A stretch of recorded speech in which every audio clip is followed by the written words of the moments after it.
पता है तो बुक नहीं लेके आया। Ruling the country side, chapter 3 है क्लास 8 का हिस्ट्री का।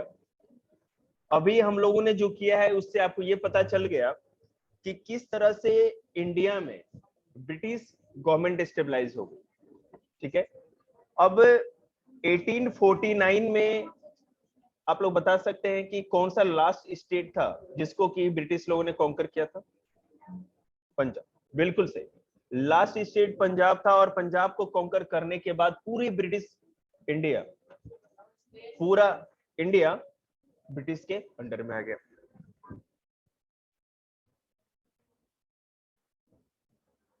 एक सेकंड देखो, सो रूलिंग द कंट्री यार्ड मतलब कि देहात। ठीक है, कंट्री यार्ड का मतलब होता है दूर दराज के देहात का प्रशासन कैसे हुआ। ब्रिटिश गवर्नमेंट ने पूरा का पूरा इंडिया कॉन्कर कर लिया और सारे क्षेत्र डायरेक्टली और इनडायरेक्टली इंडिया के अंडर में आ चुके थे, ब्रिटेन के अंडर में आ चुके थे, ईस्ट इंडिया कंपनी के। तो अब सोचने वाली बात है कि अगर सरकार वो बन गए तो प्रशासन भी करते होंगे, उनका एडमिनिस्ट्रेशन का तरीका भी होगा। शहरों के बारे में जैसा कि मैंने पिछले क्लास में बताया था, पीडब्ल्यूडी डिपार्टमेंट था, रेलवे डिपार्टमेंट था, डलहौजी ने बनाया, बड़े बड़े चीज किए, वो सब तो ठीक था। लेकिन क्या गांव गांव तक प्रशासन, जैसे यहाँ पुलिस स्टेशन है, ये पंचायत, ये सब चीज, क्या वैसा कुछ था सिस्टम? क्या बनाया उन्होंने? और किस तरह से देहातों को और जो विलेज लेवल पे किस तरह का ब्रिटिश एडमिनिस्ट्रेशन था, और अंग्रेजों के समय में पूरा का पूरा गांव या देहात कैसा था? गांव में जो किसान थे, फार्मर्स थे, वो कैसे थे? वेवर्स का जीवन कैसा था? जंगल में जो आदिवासी या ट्राइबल लोग रहते थे वो कैसा जीवन जीते थे? क्या वो भी इन्फ्लुएंस थे? मेरे सर पे नहीं, कोई भी ले लो, सब आपका है। और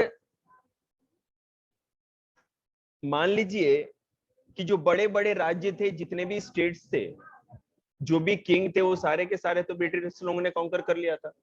इंडिया क्या कोई ऐसा स्टेट नहीं बचा था। अब गीता की कसम भी खा लो, ही वही बाकी रह गई। ठीक है ना? तो आगे की क्लास में 12th में जाएंगे तो एक चीज है, जैसे इम्पैक्ट हमको पढ़ना है। अब मान लीजिए शांत कि जितने राजा के सैनिक थे, राजा के दरबार में रहने वाले, जो किंग के कोर्ट में रहने वाले जो भी आर्टिस्ट थे, जिसको म्यूजिशियन हो सकते हैं, डांसर हो सकते हैं, या जो राइटर थे, पोएट थे, वो सब तो बेरोजगार। जब राजा ही खत्म तो वो लोग क्या, वो लोग भी, उनका रोजगार छिन गया। तो किसानों का क्या हुआ? अब सोचने वाली बात है, जो किसान थे राजा को भी टैक्स देते थे सदियों से, मुगल मुस्लिम जितने भी किंग्स आए उनको भी टैक्स दिया जाता था।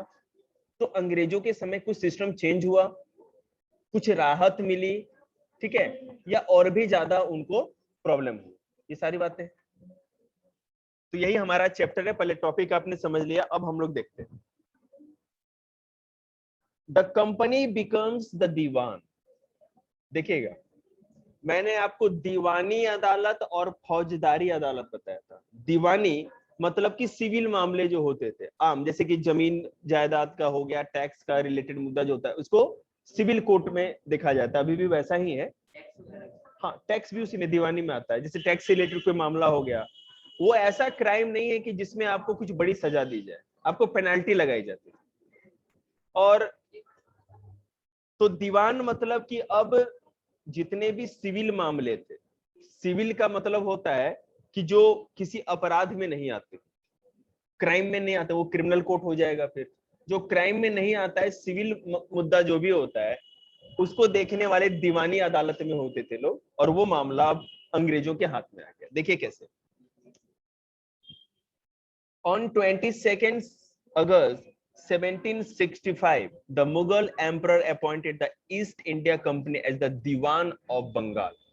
1765 में, ठीक है, 1765 में औरंगजेब जब भारत का राजा था, ठीक है, तो उसने ईस्ट इंडिया कंपनी को बंगाल का दीवान बना दिया। मैंने आपको बताया था ये, सॉरी औरंगजेब, थोड़ा मिस्टेक हो गया सर, शाह आलम द्वितीय। 1764 में कौन सा वार हुआ था? कोई बताओ चारों बच्चों में से। 1764 में 1764 में कौन सी लड़ाई हुई? बक्सर की लड़ाई हुई थी। और उस बक्सर की लड़ाई में 3 लोग थे, मुगल एम्परर शाह आलम द्वितीय, अवध का नवाब सुजाउद्दौला और बंगाल का नवाब मीर कासिम जी।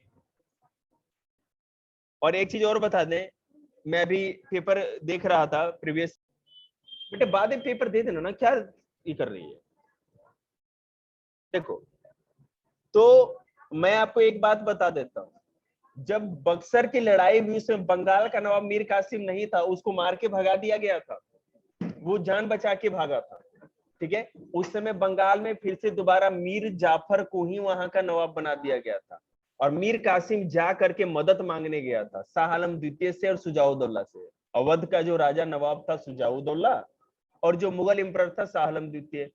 तो बक्सर की लड़ाई किसके बीच में हुई थी? मुगल एम्परर शाह आलम द्वितीय, अवध के नवाब सुजाउद्दौला, लेकिन केवल मीर कासिम एक तरफ थे, बंगाल का नवाब मीर कासिम नहीं था। यूपीएससी का क्वेश्चन, समझ रहे हैं? क्योंकि वो बंगाल में नहीं था, उसमें अंग्रेजों ने उसको हटा दिया था, इसीलिए वो मदद मांगने गया था और मीर जाफर को दोबारा बंगाल का राजा बना दिया गया था। देखिएगा, जैसे बक्सर का जो वॉर 1764 हुआ ना, तो उसमें हारने के बाद मीर कासिम को तो भागना ही था। सॉरी, उससे पहले, हाँ बोलो क्या करें। सिराजुद्दौला 1757 में जो प्लासी का वॉर हुआ, हार गया नवाब सिराजुद्दौला, उसके बाद मीर जाफर को बनाया गया था कन्वीनियंस। ठीक है, उसके बाद मीर जाफर को बनाया गया था। फिर मीर जाफर से कहा गया था कि आप मंथली 3 लाख रुपए ईस्ट इंडिया कंपनी को दोगे। वो बेचारा जमीन पे लौट गया, बाबूजी मेरे पास पीसी को नहीं, इतने कहां से पैसा लेके आता, बस में रहे ना। तो उसको हटा के मीर कासिम को राजा बनाया गया, नवाब बनाया गया। और मीर कासिम हमेशा अंग्रेजों के खिलाफ रहता था, तो जब मीर कासिम युद्ध की नीति तैयार करने लगा, युद्ध की तैयारी करने लगा, तो मीर कासिम को हटा करके मीर जाफर को फिर से दोबारा राजा बना दिया गया। तो जब बक्सर का वॉर हुआ, उस समय मीर जाफर ही था बंगाल का नवाब। याद रखिएगा, बहुत इंपॉर्टेंट चीज है, अच्छे कॉम्पिटिटर को पता नहीं। मैंने यूपीएससी लेवल को तो पता होगा, ये छोटे मोटे चिटकुले वालों को तो पता ही नहीं होगा। चलिए,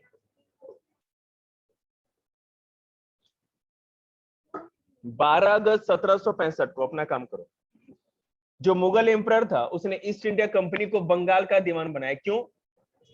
इलाहाबाद की संधि हुई थी, ट्रीटी ऑफ इलाहाबाद में क्या था कि बंगाल का, बिहार और उड़ीसा की, कड़या और इलाहाबाद के जो जिले थे, ये सारे के सारे दीवानी मतलब टैक्स वसूलने का पूरा राइट ईस्ट इंडिया कंपनी को देना पड़ा, मुगल एम्परर को। मैंने बताया था आप लोगों को। हाँ बिल्कुल, नहीं, डायरेक्ट मैं आपको बता रहा हूं। अब जो बंगाल था ना, वहां पे डायरेक्ट उनका शासन था। मैं अभी आपको बता दूंगा। ए खिचड़ी शांत, हाँ बोलो। बिल्कुल उसी तरह का था, लेकिन मैं आपको बता रहा हूं, जब बंगाल में बैटल ऑफ बक्सर हुआ ना, ठीक है, उसके बाद हर तरह के राजा वहां से या नवाब हटा दिए गए, समझ रहे हैं? और अभी डायरेक्ट कांटेक्ट में आ चुका था, अंग्रेजों के डायरेक्ट प्रशासन में, एडमिनिस्ट्रेशन में पूरा का पूरा मामला आ चुका था। और देखिए मैं आपको बता रहा हूं, तो 12 अगस्त 1765 को मुगल एम्परर ने, according to the treaty of Allahabad, पूरा का पूरा जो बंगाल था वहां पे दीवानी का अधिकार, मतलब टैक्स वसूलने का जो अधिकार था, अंग्रेजों को दे दिया, ईस्ट इंडिया कंपनी को। The actual event most probably took place in Robert Clive's tent with a few Englishmen and Indians as witnesses. But in the painting above, the event is shown at a majestic occasion taking place in a grand setting. The painter was commissioned by Clive to record the memorable event in Clive's life. The grant of Diwani clearly was one such event in British imagination. ये जो grant मिला था, ये painting आप इसलिए कहना book खोलने के लिए, ये जो पेंटिंग आपको दिख रही है वहां पे, खोल रखी है आपने बुक, इन बच्चों को भी दिखाओ। वहां पे मुगल एम्परर है ना, ताज पे बैठा हुआ है, और रॉबर्ट क्लाइव नीचे खड़ा है, आपको टकलू दिख रहा होगा। और ये पूरा का पूरा बंगाल की दीवानी का अधिकार उसको दिया जा रहा है, एक इमेजिनेशन टाइप का। ऐसा कुछ हुआ नहीं था, वो पेंटर ने पेंटिंग बनाई है, ठीक है, रियल में हुआ था, लेकिन वो रियल ऐसा मैंने खड़े होके ऐसे दिमानी दिया जा रहा है, ऐसा कुछ नहीं। ठीक है, आगे देखिए। As Diwan the company become the chief financial administrator of the territory under the its control. बेटा प्लीज सारे बच्चे शांत रहिए। Now it had to think of administrating the land and organizing its revenue resources. This had to be done in a way that could yield enough revenue to meet the growing expenses of the company. A trading company had also to ensure that it could buy the products it needed and sell what it wanted. Company को ये जो दीवानी का अधिकार दिया गया था वो केवल वित्तीय प्रशासन का अधिकार मिला था, मतलब कि जितना भी तरह का टैक्स था या जो भी था, बढ़ाना घटाना वसूलना, ये अंग्रेजों के अधिकार में आ गया। और एक ट्रेडिंग कंपनी होने के कारण, जो कि आपको पता है East India company is a trading company, और उस trading company East India company trading company ही थी मेन। नहीं अभी नहीं। हाँ, मैं आप बता दूं कि ईस्ट इंडिया कंपनी कुछ साल पहले नीलाम हुई उस नाम से, और किसी इंडियन नहीं जो कि एक बिजनेसमैन थे इंग्लैंड में, उन्होंने इसको खरीद लिया।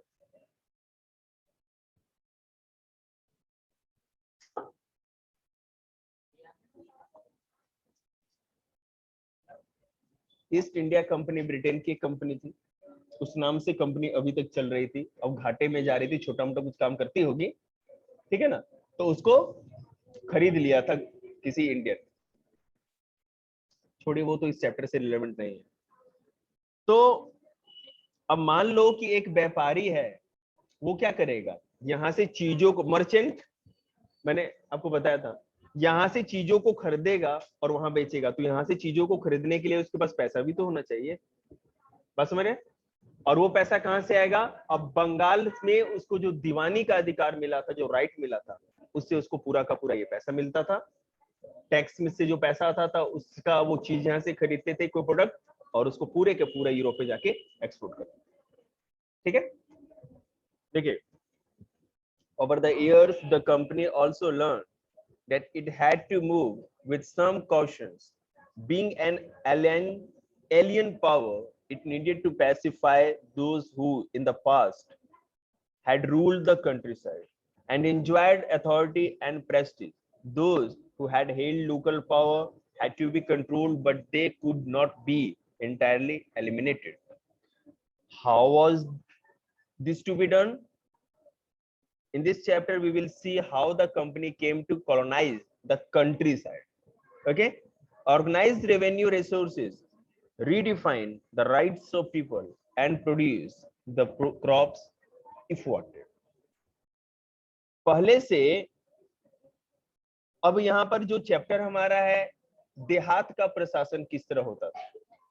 पूरा का पूरा जो अंग्रेज थे, दूर दराज के भारत के देहातों में, विलेजेस तक, ठीक है, रिमोट एरियाज में किस तरह प्रशासन कर रहे थे। तो निश्चित रूप से अंग्रेज नंबर में तो बहुत कम थे। अभी आप देखो कि अगर एक विलेज को प्रशासन करना हो विलेज का, तो वहां पे एक पंचायत सचिव होता है, पंचायत सेक्रेटरी होता है, उसके बाद उसके ऊपर ब्लॉक होती है, तहसील होता है, डिस्ट्रिक्ट होता है, कितने ऑफिसर होते हैं, बहुत सारे। ठीक है, लेकिन अंग्रेज तो इतने सारे थे नहीं, और वो तो एक ट्रेडिंग कंपनी थे ना, वो इतने ऑफिसर क्यों लगाएंगे? अगर मान लो कितने आदमी को अपॉइंट करेंगे, पैसे भी देना होगा। उन्होंने उपाय निकाला। उन्होंने पहले ये पता लगाया कि इन गांव देहातों को कंट्रोल कौन करता है। हमसे पहले कौन इसका प्रशासन करता था? जमींदार करते थे, बड़े बड़े जो जमींदार थे या सरदार जो होते थे। उसने कहा जमींदारों को कि देखो भाई, ये पूरा का पूरा बंगाल हमको अधिकार में मिल चुका है, आपने कुछ नहीं करना, आप जिस तरह पहले काम करते थे उसी तरह काम करो। ये सारे के सारे, अगर एक जमींदार के पास लैंडलॉर्ड, जमींदार मतलब लैंडलॉर्ड, एक लैंडलॉर्ड के पास मान लो 200 गांवों की दीवानी राइट्स थी, मतलब कि टैक्स रेवेन्यू वसूलने का, तो बोला कि आप 200 गांवों से टैक्स वसूलो, आप ही जमींदार रहो, आप ही इसके मालिक रहो, मुझे कोई दिक्कत नहीं, लेकिन जो भी टैक्स वसूलोगे उसका मैं डिसाइड करते थे अंग्रेज, उसका उतना परसेंट, 50% हो, 51 हो, 80 जो भी परसेंट बनता है, वो पूरा का पूरा अंग्रेजों को पहुंचा देना होता था, और बाद बाकी एक्स्ट्रा ये कितना भी वसूल अंग्रेजों को, उससे कोई मतलब। समझ रहे हैं? इस तरह से था।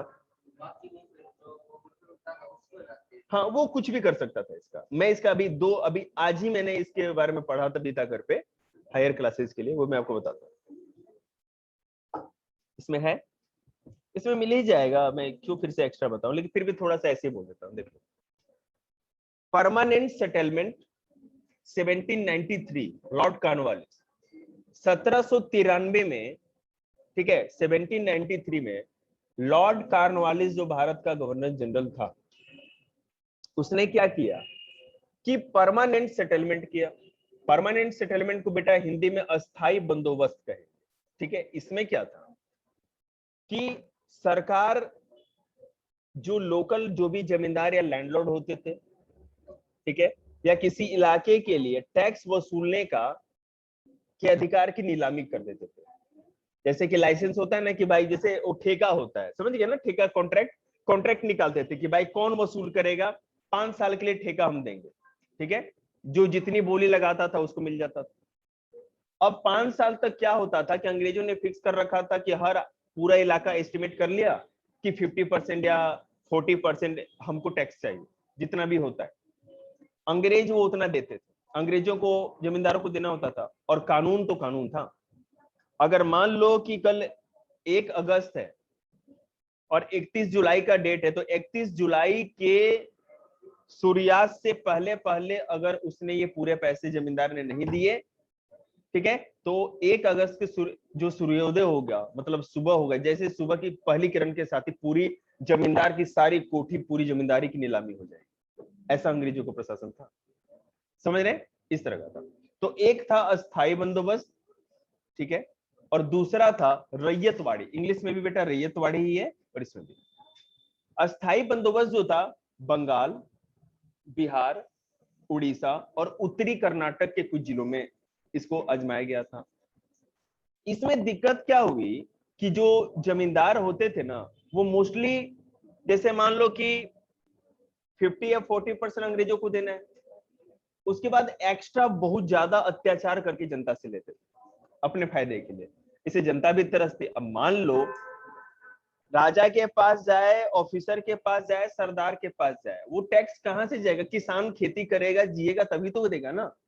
और अकाल पे अकाल पड़ रहे थे और जमींदारों का अत्याचार बढ़ता जा रहा था। तो आगे जाकर के थॉमस मुनरो एवं कर्नल रीड और थॉमस मुनरो ने 1853 में मद्रास में रैयतवाड़ी सिस्टम की स्टार्ट किया। रैयतवाड़ी, उसमें क्या था देखिए, रैयत मतलब होता है कि छोटे किसान, किसान को रैयत कहते हैं। इंग्लिश में भी बेटा उसी तरह लिखा गया है जिस तरह हिंदी में। उसमें क्या था,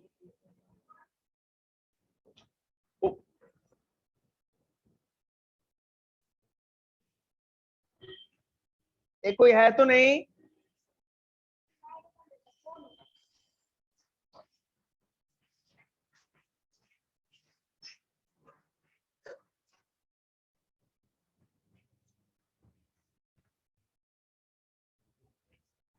वो मैं डर रहा था ना कहीं कुछ बैठा उठाना हो, डर लगता है।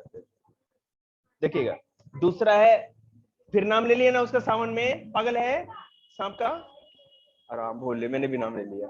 देखिएगा, तो रैयतवाड़ी सिस्टम में क्या था कि सरकार ने 51% का रेवेन्यू डिसाइड किया था। रैयत में किसान या तो डायरेक्ट कर दे, किसान डायरेक्ट अंग्रेजों को या अंग्रेज ऑफिसर को वो टैक्स दे सकते थे, जो भी लोकल डिपार्टमेंट होता था उनका, और नहीं तो पूरा का पूरा जो गांव होता था उसमें किसी एक आदमी को खुद ही चुन लेते थे कि सब लोग, हम लोग ये को टैक्स देंगे और ये आपको देके आए।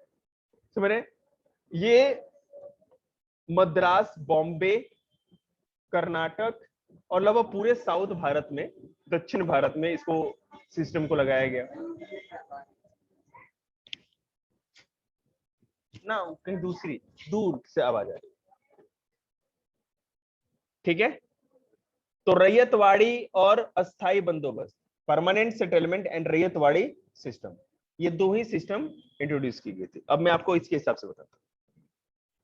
देखिएगा, revenue for the company, The company has become the divan, but it still saw itself primarily as a trader.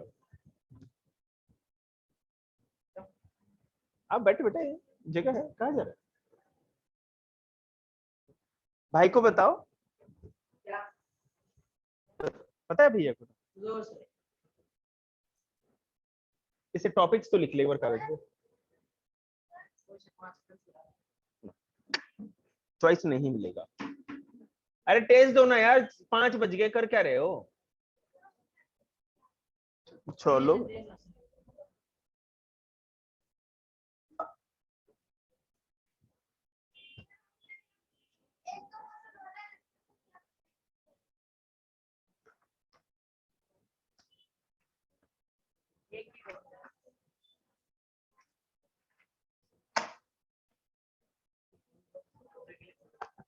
मेरा फोन कर ले। देखिएगा 8th class, the company had become the divan, but it still saw itself primarily as a trader. It wanted a large revenue income, but was unwilling to set up any regular system of assessment and collection.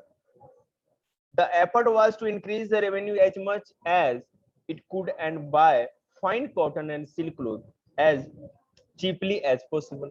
Within 5 years, the value of goods brought by the company in Bengal doubled. Before 1865, the company had purchased goods in India by importing gold and silver from Britain. Now, the revenue collected in Bengal could finance the purchase of goods for export. Soon it was clear that the Bengal economy was facing a deep crisis. Artisans were deserting villages since they were being forced to sell their goods to the company at low prices. Peasants were unable to pay the due that were being demanded from them. Artisanal production was in decline and agricultural cultivation.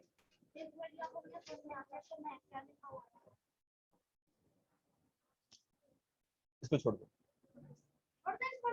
अभी time नहीं है बेटा, जाओ ना।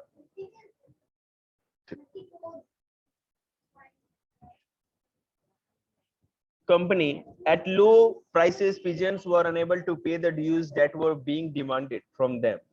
Artisanal production was in decline and agricultural cultivations showed sign of collapse. Then the 1770, a terrible famine. क्या ये?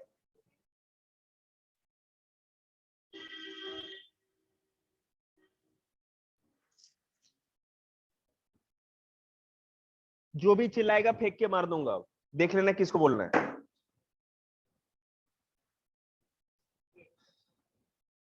Then in 1717, a terrible famine killed the millions of people in Bengal. About 1/3 of the population was wiped out. अब बंगाल की दीवानी तो अंग्रेजों को मिल गई। अभी मैंने जो सेटलमेंट जो बताए हैं आप लोग को, टैक्स वसूलने का जो तरीका बताया, वो अभी मैंने अपने तरफ से बताया था, अभी वो चैप्टर में आया नहीं। तो निश्चित रूप से इनकी डिमांड तो ज्यादा ही थी अंग्रेजों की। जितने भी आर्टिस्ट लोग थे उनको कम दाम पे अपना सामान बेचना पड़ा, अंग्रेज मजबूर भी करते थे। पीजेंट्स लोग से ज्यादा टैक्स लिया जा रहा था, लेकिन दिक्कत क्या हुई कि एक समय ऐसा आया कि अब उनकी खेती बाड़ी भी कम होने लगी। ठीक है, वो कर्ज के जाल में फंसते चले गए और इस कारण से पूरा का पूरा जो कंट्री आर्ट था, पूरा का पूरा जो देहात था, वो तबाह होने लगा। लोग अब अपना जीवन ही बचाना मुश्किल हो गया था, सरकार को टैक्स कहां से देंगे? ठीक है, और ये सब इतना हो ही रहा था तब तक 1770 में 1770 के ईयर में बंगाल में एक बहुत बड़ा अकाल पड़ा और उस अकाल के कारण, अकाल मतलब फेमाइन, ठीक है ना, फेमाइन मतलब अकाल, मतलब कि सूखा पड़ जाए, खेती बाड़ी ना हो तो खाने पीने की चीज खत्म है, जिसको अकाल करते हैं। और इसमें 10 मिलियन पीपल मतलब एक, समझिए ना, 1 करोड़ लोग उस समय के भारत में 1 करोड़ लोग केवल बंगाल से मर गए। समझ लीजिए कितनी बड़ी बात है, बहुत बड़ा अकाल पड़ा था। और अभी इसमें शायद पिक्चर नहीं हो, आप बड़े क्लास की बुक देखोगे ना तो उसमें इंसानों की हड्डियों का जो कंकाल है ना, ऐसे जमीन पे पड़ा हुआ था। आदमी भूख के मारे मर गए और उनके लाश को भी किसी ने नहीं जलाया, इसी तरह खत्म हो गया, ऐसी स्थिति थी। तो देखिए फिर क्या हुआ आगे। कार्नवालिस चचा, कार्ल चार्नवालिस, सॉरी चार्नवालिस कर रहा हूं, कार्नवालिस, चार्ल्स कार्नवालिस। तो अंग्रेजों ने सोचा हमें बंगाल मिला है और यहाँ जो खेती होती है उसी से हमारा काम चलेगा, ठीक है ना। अगर खेती ज्यादा खा के आ गए क्या? मैं कह रहा हूं ना चुप रहने के लिए बेटा, पढ़ा रहा हूं ना मैं। तो अगर खेती बाड़ी पूरी तरह से खत्म हो गई, इतने अकाल में लोग मर गए, तो अब उस बंगाल का क्या फायदा, वहां तो कोई चीज उगनी ही नहीं थी। सरकार ने सोचा कि पहले जिस एग्रीकल्चर से हमको फायदा कमाना है उसको ठीक तो किया जाए।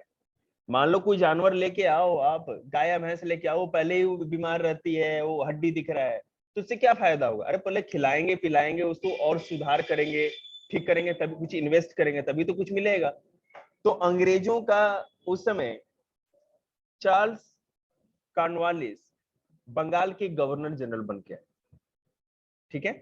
क्लाइव के बाद चार्ल्स कॉर्नवालिस बंगाल के गवर्नर जनरल बन के आए। और आपको मैं एक और जीके का क्वेश्चन बता दूं, ये पूरे भारत के जितने भी गवर्नर जनरल और वाइस रॉय, एकमात्र चार्ल्स कॉर्नवालिस ही था जिसको भारत में दोबारा रिक्वेस्ट करके ब्रिटिश गवर्नमेंट ने भेजा था कि नहीं भाई चल प्लीज एक बार ज्वाइन कर लो, तुम बहुत अच्छे प्रशासक हो, ठीक है ना। और इसको ज्वाइन कराने के लिए अलग से कानून बनाना पड़ा सरकार को, और कानून भी ब्रिटिश गवर्नमेंट ने बनाया गया, समझिएगा आप लोग। क्या हूँ? आऊं बेटे, आऊं आऊं। क्वेश्चन दीदी, आऊं दीदी बता देगी, समझा देगी, कोई दिक्कत। देखिएगा अब कॉर्नवालिस के बारे में ध्यान से सुनिए। ये क्या है?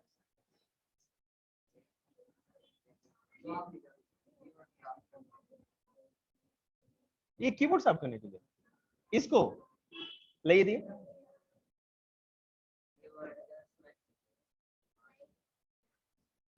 ये साफ हो जाएगा। अरे ये तो पछड़ी पछड़ी गिर रही है इसमें। हाँ वो तो पता है मेरे को, कैसे साफ होगा भैया, देखिए जरा आना एक बार।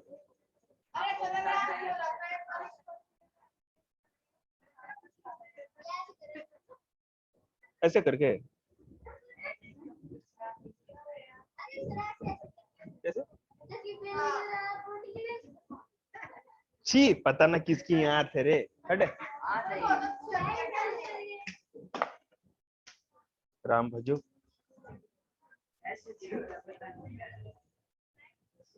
देखिएगा, हाँ शांत। If the company was in ruins, could the company be certain of its revenue income? Most company officials begin to feel that investment in land had to be encouraged and agriculture had to be improved. अधिकतर company के जो officer थे वो मानते थे कि इस land पर कुछ ना कुछ इन्वेस्ट करना पड़ेगा, सुधार करने के लिए कुछ ना कुछ आपको तो पैसे लगाने पड़ेंगे, तभी जाके कोई फायदा होगा। How was this to be done, और ये हुआ कैसे? After 2 decades of debate on the question, the company finally introduced the permanent settlement in 1793. यही बताया था ना मैंने, आ ही गया। 20 सालों तक डिस्कशन चलता रहा, ठीक है। और उसके बाद कंपनी ने परमानेंट सेटलमेंट इंट्रोड्यूस किया 1793 में। अच्छा पूछ, ठीक है। By the term of the settlement, the Rajas and Talukdar were recognized as Jamidars. घर तू जाना।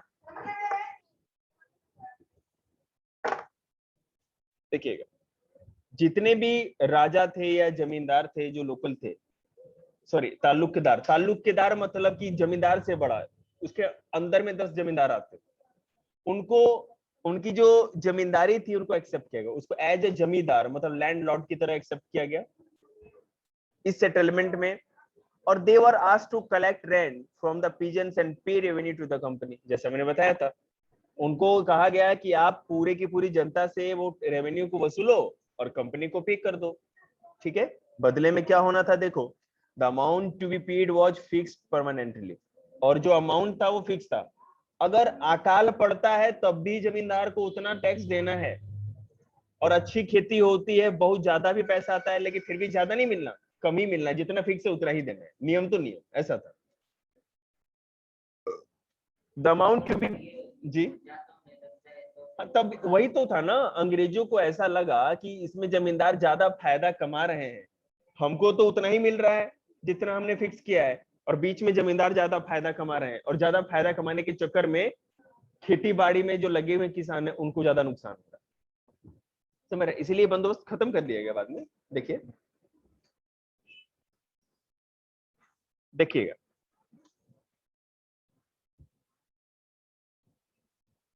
that is it was not to be increased even in future, और इसको फ्यूचर में बढ़ाया भी नहीं जा सकता, बात समझ रहे हैं, क्योंकि फिक्स था, परमानेंट कर दिया गया था, इसीलिए तो परमानेंट सेटलमेंट कहा गया था ना, मतलब कि रेट फिक्स थे, किसी साल कम अनाज हो ज्यादा हो कुछ भी हो वो चीज फिक्स रहती है। The sorry, it was felt that this would ensure a regular flow of revenue into the company's coffers, and at the same time encourage the zamindars to invest in improving the land. Since the revenue demand of the state would not be increased, the zamindars would benefit from increased production from the land. सरकार ने ये सोचा था कि हम लोग कभी भी इस रेवेन्यू के या टैक्स के रेट को नहीं बढ़ाएंगे, तो इससे जमींदारों को जो एक्स्ट्रा फायदा होगा वो जमीन पे खर्च करेंगे, ठीक है, मतलब किसी ना किसी तरह।